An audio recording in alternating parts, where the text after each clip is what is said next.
about a bill that we did our project on and the experience I'm trying to inform people about. So the bill was called HR 1486, and it's called the Preventing Sexual Abuse of K through 12 for Students Act of 2019. It was sponsored by Ted Lieu, and he's a Democrat, and it was also sponsored by Harley Rood and Jamie Tusky.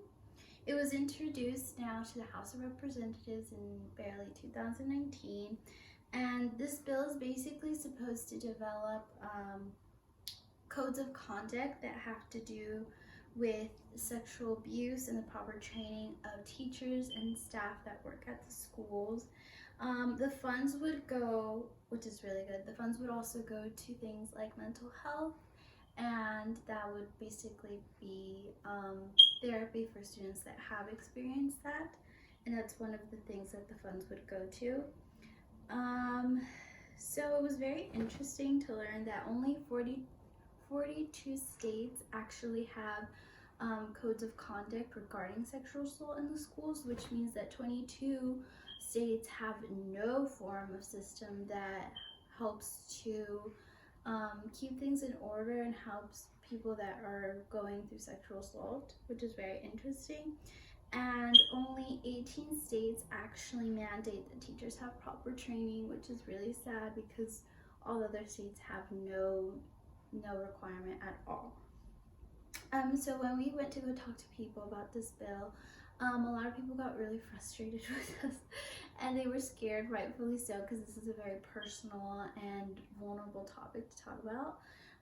But a lot of the people were very triggered by our way of approaching them. We were not thinking properly, because we would ask them, like, do you want to stop sexual abuse for children? And obviously nobody wants that, but they also wanted to get lunch because we were right in front of the cafeteria. So people were rushing in, and I can understand that. But a couple of people did want to speak to us, and they were more than willing to listen to what we had to say, which was very kind. But other people had this sense of hopelessness, which is like, what can I do?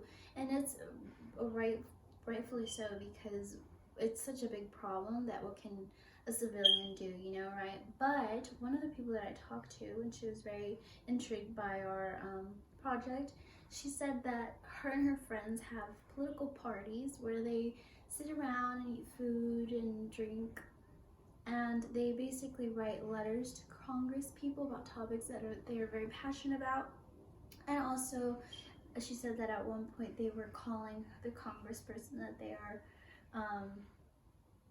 have, and they were talking about abortion, and so they called her thousands of times in one day. And so the congressperson is more likely to better represent them in saying that all of these people called me in one day, and that gives more incentive and more perspective to the congressperson. So that's a very important thing to keep in mind, and that's something I learned, that you can do little things, and being more informed really does help overall with getting things done. And I think it seems so big that nothing that you do could possibly make a change. But if this bill gets passed because people are informing their congressman about it, then it can make a big change.